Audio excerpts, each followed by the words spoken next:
2 दिन के दिल्ली दौरे पर मुख्यमंत्री पुष्कर सिंह धामी एनडीए की राष्ट्रपति उम्मीदवार द्रौपदी मुर्मू के नामांकन में होंगे शामिल। पीएम मोदी से भी करेंगे विशेष मुलाकात।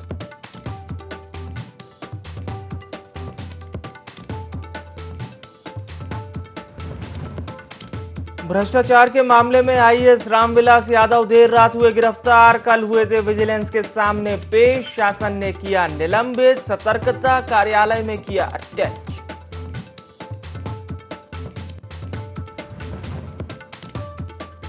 भाजपा कार्य समिति की बैठक में शामिल हुए कैबिनेट मंत्री गणेश जोशी। मसूरी पहुंचकर कार्यकर्ताओं में भरा जोश। जीत की हैट्रिक और सीएम धामी को प्रचंड बहुमत मिलने पर कार्यकर्ताओं का जताया आभार।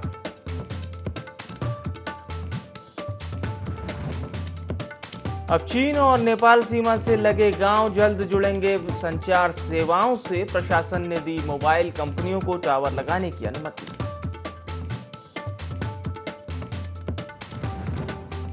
चंपावत में एसओजी और पुलिस की संयुक्त टीम के हाथ लगी बड़ी सफलता। 4 किलो चरस के साथ तस्कर को किया गिरफ्तार। पूरे जिले में चल रहा था सघन चेकिंग अभियान। नमस्कार, देवभूमि लाइव में आप सभी का बहुत स्वागत है। मैं हूं विवेक पांडे आपके साथ। खबरें उत्तराखंड की और बड़ी खबर देहरादून से लेंगे। मुख्यमंत्री पुष्कर सिंह धामी का 2 दिवसीय दिल्ली दौरा है। कल रात 8 बजे स्टेट प्लेन से वे दिल्ली के लिए रवाना हुए।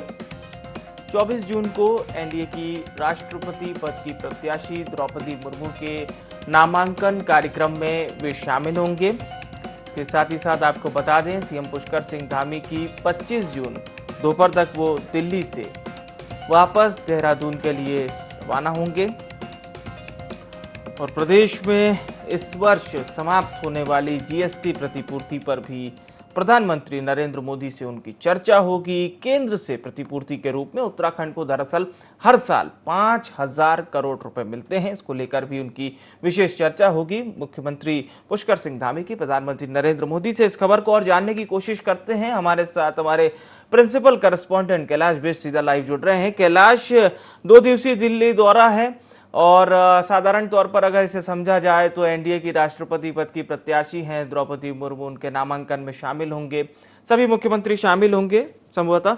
लेकिन जो खास तौर पर बात है वो ये है कि जो जीएसटी प्रतिपूर्ति का पैसा मिलता है उत्तराखंड को राजस्व के तौर पर, उस पर भी चर्चा करेंगे।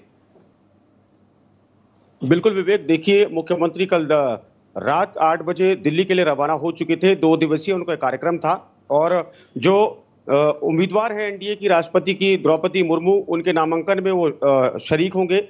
उसके बाद जो महत्वपूर्ण उनकी बैठक होगी वो प्रधानमंत्री नरेंद्र मोदी से बैठक होगी, क्योंकि जीएसटी की जो प्रतिपूर्ति है वो इस साल खत्म होने वाली है। और जीएसटी प्रतिपूर्ति से प्रदेश को हर साल 5,000 करोड़ रुपए राजस्व के रूप में प्राप्त होते हैं। तो लिहाजा ये 5,000 करोड़ प्रदेश में कई अहम कामों पर लगते हैं, जिससे सरकार को एक बहुत ज्यादा फायदा होता है, या फिर यूं कहें कि सरकार को इस प्रतिपूर्ति के पैसे से बहुत ज्यादा एक हद तक मदद मिलती है। तो ये खत्म हो रही है। इसको लेकर एक अहम चर्चा प्रधानमंत्री से की जाएगी और हो सकता है कि इसके अलावा कुछ अन्य मामलों पर भी वो प्रधानमंत्री से यहाँ पर बातचीत कर सके, क्योंकि नए मुख्यमंत्री बने हैं। प्रदेश के उपचुनाव जीतने के बाद उन्होंने शपथ ली है। तो जाहिर तौर पर चुनौतियां उनके लिए बहुत होंगी और वो यही चाहते होंगे कि जो संकल्प भारतीय जनता पार्टी ने लिया है, जो संकल्प सरकार ने लिए हैं, वो संकल्प पूरे हो सके। इसके लिए प्रधानमंत्री समय समय पर उत्तराखंड का दौरा करते रहते हैं और कोशिश यहाँ पर मुख्यमंत्री की यही रहेगी कि मुख्यमंत्री प्रधानमंत्री से मिलकर कुछ योजनाओं को लेकर भी चर्चा करेंगे। बिल्कुल, योजनाओं को लेकर चर्चा करें। और हमने देखा है जीएसटी प्रतिपूर्ति, हालांकि अगर हम देश के अन्य राज्यों की बात करें, जैसे छत्तीसगढ़ है, झारखंड है, वहां के मुख्यमंत्री इस बात को जरूर बहुत प्रमुखता से कहते हैं कि प्रधानमंत्री नरेंद्र मोदी और निर्मला सीतारमण हमारी बात नहीं सुन रहे, प्रतिपूर्ति का जो उचित पैसा मिलना चाहिए वो नहीं मिल रहा।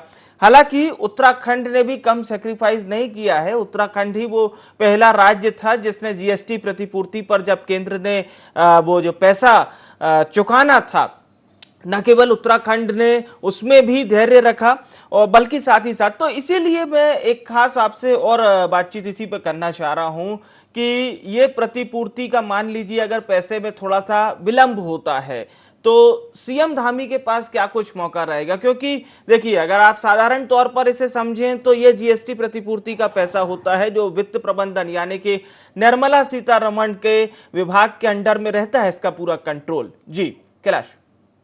बिल्कुल, आपने सही कहा। और अगर ऐसा इसमें अगर विलंब होता है तो जाहिर तौर पर एक बहुत बड़ी चुनौती होगी। लेकिन जिस तरीके से अभी 65,500 करोड़ का बजट यहाँ पर जी जी सदन में पेश किया गया उसको बिल्कुल। लेकर, और एक जो आय जो संभवत आय है जी वो जी लगभग 63,000 करोड़ की यहाँ पर आय हो ये सकती है अहम बात प्रदेश को, आपने उसको बताई। लेकर भी जी उसको बिल्कुल लेकर भी बिल्कुल। यहाँ पर बैठकें हो चुकी थी, संवाद कार्यक्रम हुए थे। तो जी। सरकार पूरा रोड मैप लेकर चल रही है कि इतनी आय हमको होगी और इतना बजट हमारा होगा। तो जाहिर तौर पर उस पर डिफरेंस जो होगा वो 17,000 करोड़ का था, लेकिन उसके लिए प्लानिंग पूरी है। और बिल्कुल मुख्यमंत्री ये बिल्कुल। चाहते हैं कि जब तक वो पैसा नहीं मिलता जी तब तक उनके जो आय के स्रोत हैं उन आय के बिल्कुल। स्रोतों से सरकार को राजस्व के रूप में पैसा मिलते हैं। लेकिन हाँ, अगर ये पैसा समय पर मिल जाता है तो कई ऐसे काम होंगे जो काम पूरे हो पाएंगे। ये बड़ी महत्वपूर्ण बात आपने बताई, क्योंकि मुख्यमंत्री पुष्कर सिंह धामी के ये कार्य करने का तरीका है।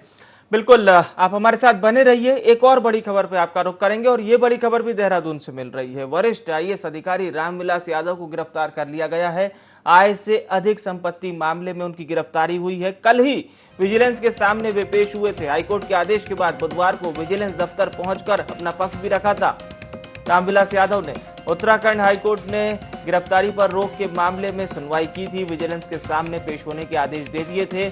और अहम बात यह कि मामले की अगली सुनवाई आज होगी। पिछले दिनों रामविलास यादव के कई ठिकानों पर छापेमार कार्रवाई देखने को मिली थी। देहरादून और लखनऊ के कई ठिकानों पर छापेमार कार्रवाई हुई थी। विजिलेंस ने एक साथ कार्रवाई की थी। आय से 500 गुना ज्यादा संपत्ति एकत्र करने का यह मामला है और आज इस मामले की सुनवाई होगी।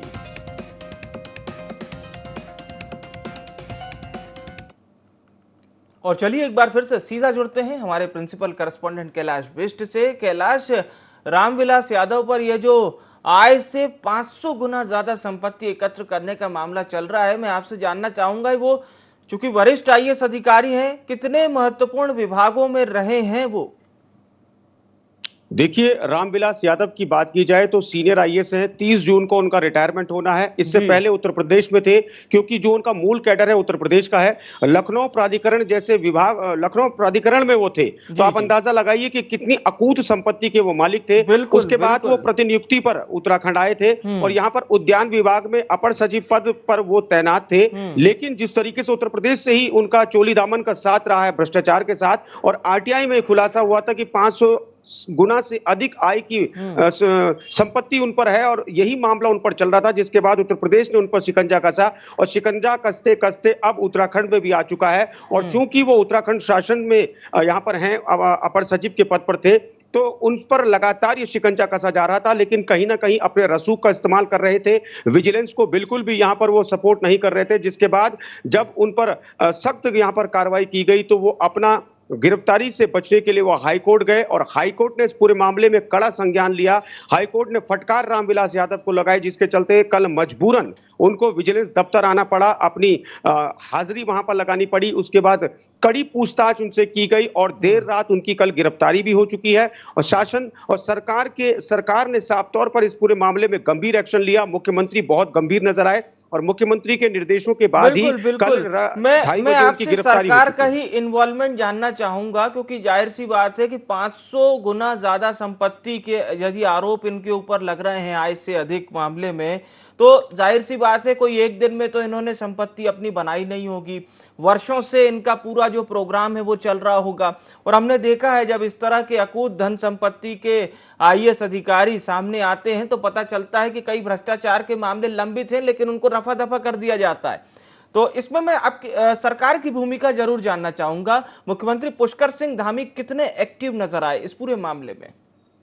देखिए, बिल्कुल यहाँ पर मैं आपको बता दूं कि सुशासन की बात भारतीय जनता पार्टी की सरकार करती है और सुशासन को ही लेकर एक बहुत कड़ा स्टेप इस वक्त अपनाया है मुख्यमंत्री धामी ने, जिसके चलते मैं आपको बता दूं न सिर्फ रामविलास यादव बल्कि 8 ऐसे कर्मचारी और अधिकारी हैं जिन पर पहले ही 1 महीने मुख्यमंत्री बनने के बाद उन पर कार्रवाई की गई, जिसमें से 5 गढ़वाल से यहाँ पर कर्मचारी थे और 3 जो कर्मचारी थे वो कुमाऊं क्षेत्र से थे।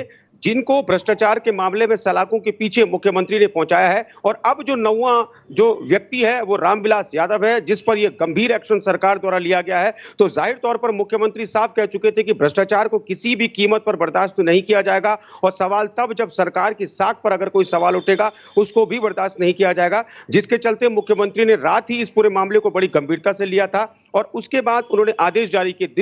दिल्ली रवाना होने से पहले उन्होंने आदेश कर दिए थे कि इस मामले में तुरंत गिरफ्तारी होनी चाहिए, उनको निलंबित किया जाना चाहिए। तो उनको निलंबित किया गया, उसके बाद विजिलेंस द्वारा उनको गिरफ्तार किया गया, और आज कोर्ट में उनकी पेशी होगी, जहां पर उनसे कई सवालात पूछे जाएंगे। बिल्कुल, ये बड़ी अच्छी बात आपने बताई, क्योंकि मुख्यमंत्री पुष्कर सिंह धामी भी लगातार इस बात को कह चुके हैं कि किसी भी तरह का भ्रष्टाचार होगा उसे बर्दाश्त नहीं किया जाएगा। और कहीं ना कहीं जो आपने उदाहरण पेश किए, और ये जो बड़ा उदाहरण है, वरिष्ठ IAS अधिकारी रामविलास यादव पर गिरफ्तारी और लगातार कार्रवाई हो रही, उसी का एक बड़ा उदाहरण है। बहुत बहुत शुक्रिया आपका। भाजपा मसूरी मंडल में कार्यसमिति का बैठक का आयोजन किया गया, जहां विधानसभा में गणेश जोशी की जीत की हैट्रिक बनने और CM धामी के प्रचंड बहुमत से जीतने पर कार्यकर्ताओं का आभार व्यक्त किया गया। बैठक में कार्यकर्ताओं को नगर पालिका और लोकसभा चुनाव के लिए अभी से कमर कसने और तैयार रहने को कहा दिया गया है।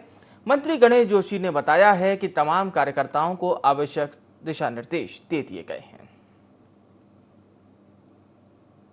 कार्य समिति थी, हर 3 महीने में होती है, और मंडल की कार्य समिति में आने वाले जो कार्यक्रम हैं, वर्तमान के जो कार्य हमारे मंडल के द्वारा हुए उसकी समीक्षा, आने वाले कार्यक्रम की जानकारी दी जाती है, और इस बैठक से कार्यकर्ताओं को नए उत्साह, नए जोश के साथ कार्यक्रम दिए जाते हैं। भारतीय जनता पार्टी विश्व की सबसे बड़ी लोकतांत्रिक पार्टी है।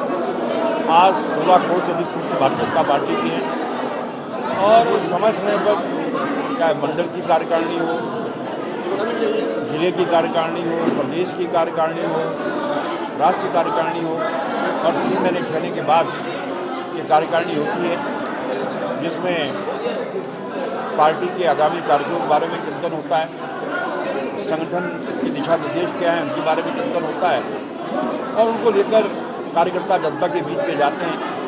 यही कारण है कि आज पूर्ण बहुमत की भारतीय जनता पार्टी की सरकार देश के अंदर है। देश के कई राज्यों में भारतीय जनता पार्टी की सरकार है।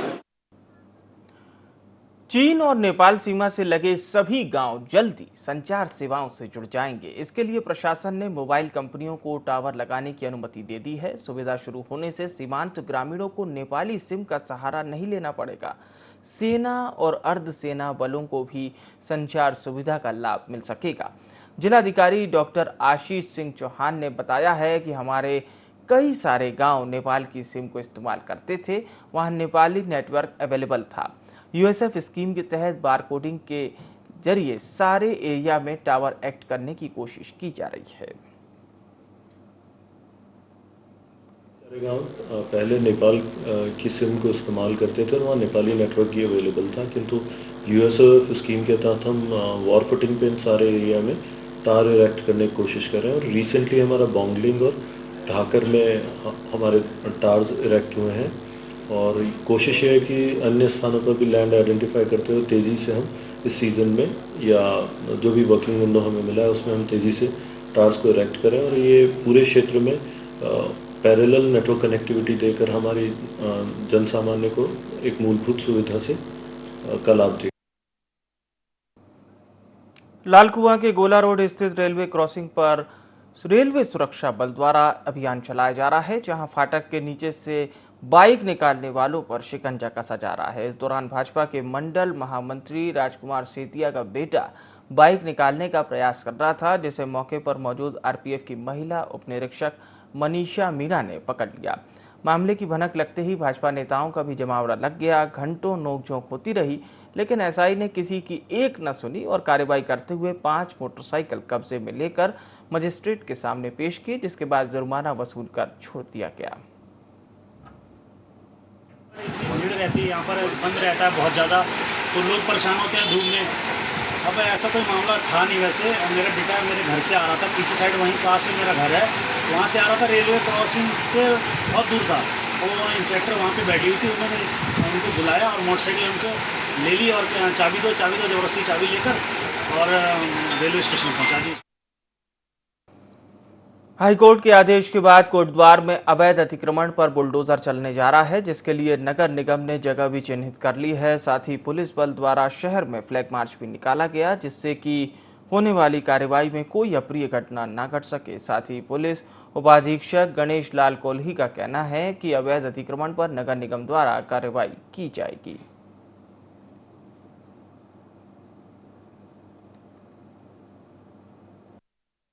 जो है नेगी जी, उनके अध्यक्षता में हमने पूरे फोर्स के साथ अपना पूरा मार्केट जहाँ पर लोगों ने अवैध निर्माण या अतिक्रमण कर रखा है वो पहले से चिन्हित है और उनको पहले से भी नोटिस दे रखे हैं हटाने के लिए, लेकिन जो नहीं हटाएंगे उसी संबंध में हमने फ्लैग मार्च निकाला ताकि कोई इस प्रकार की कोई अप्रिय घटना न घटे।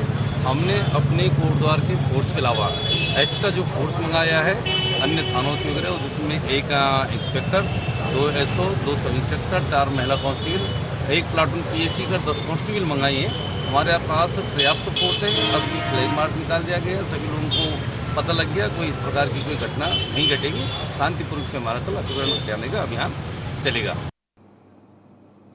और अब खबर थराली से है। यहां पर ईरी और बैसखान के ग्रामीणों ने विधायक टमटा को ज्ञापन सौंपा है, जहां ईरी और बैसखान मार्ग का निर्माण कार्य शुरू करवाए जाने की मांग की है। ग्रामीणों का कहना है कि साल 2018 में ईरी बैसखान मोटर मार्ग को स्वीकृति मिली थी, लेकिन 4 साल बाद भी PWD विभाग सड़क का कार्य शुरू नहीं करा पाया है।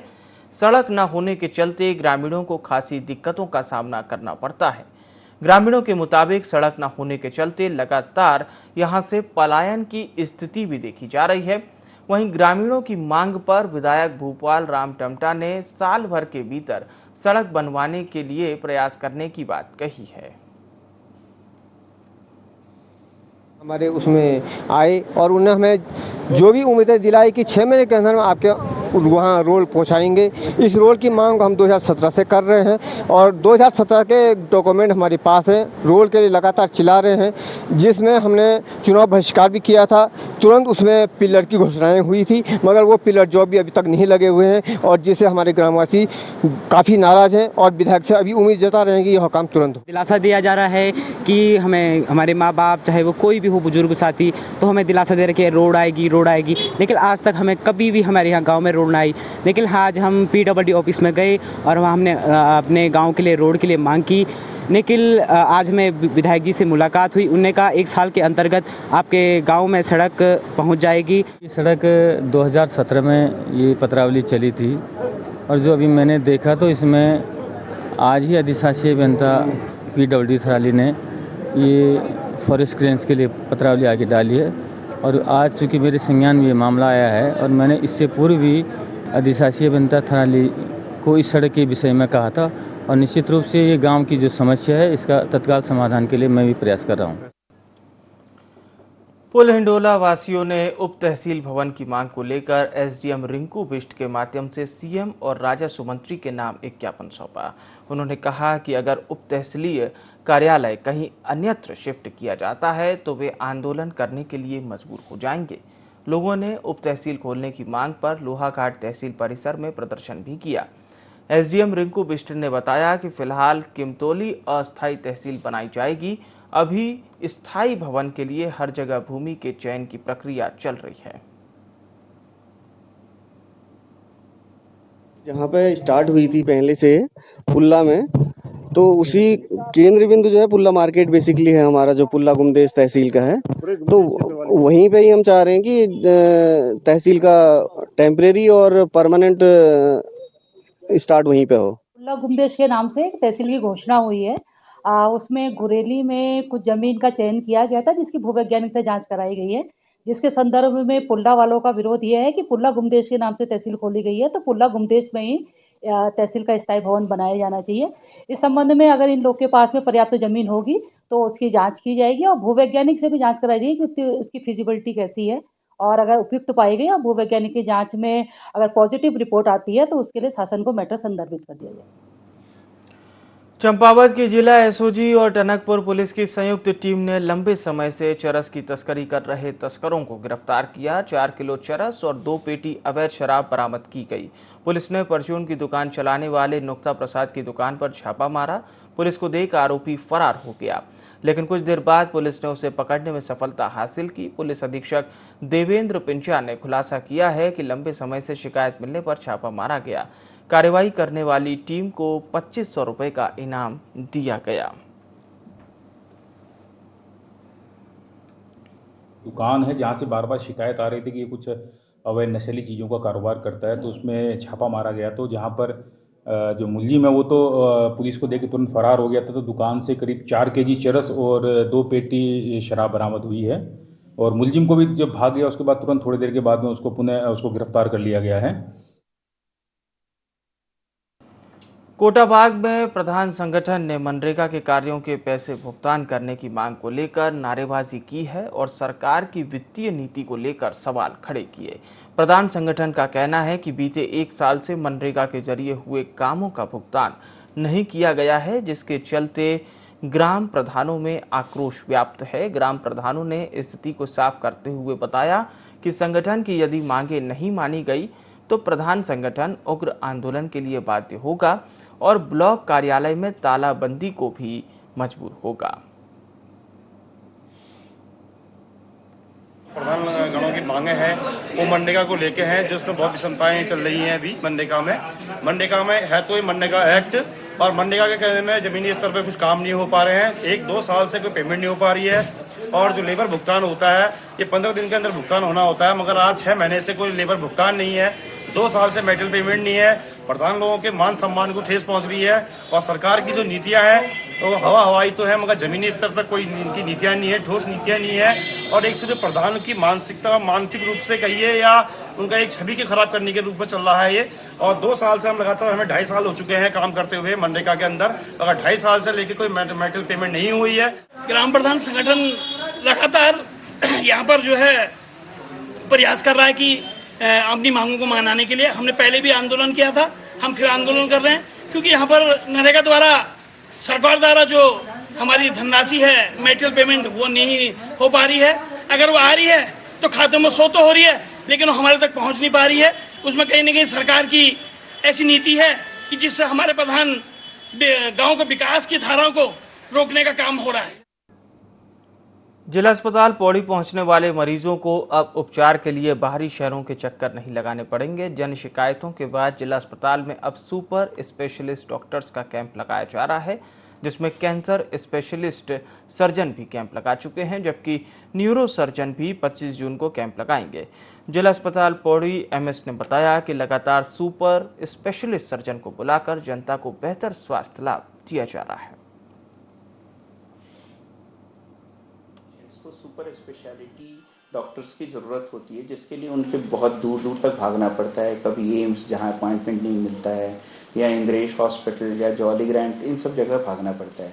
तो हम लोगों ने इन चीज़ों को मद्देनज़र रखते हुए हमारे मैनेजमेंट ने और हम लोगों ने ये डिसाइड किया कि कुछ सुपर स्पेशलिटी डॉक्टर्स को हम यहाँ बुलाएंगे ताकि यहाँ की पौड़ी की जनता को सुविधा मिल सके। इन्हीं संदर्भ में हम लोगों ने 20 तारीख को cancer surgeon doctor Pankaj Garg द्वारा यहाँ पर एक कैंप ऑर्गेनाइज किया गया था। और नेक्स्ट हम लोग यहाँ के बहुत सुप्रसिद्ध न्यूरो सर्जन हैं डॉक्टर पंकज अरोड़ा, जिनको गढ़वाल के लोग काफ़ी उनसे परिचित होंगे, तो वो अपनी सेवाएं 25 जून को शनिवार को अपनी सेवाएं यहाँ पर देंगे। और फिलहाल के लिए देवभूमि लाइव में इतना ही। मुझे आने विवेक को दीजिए इजाजत। नमस्कार।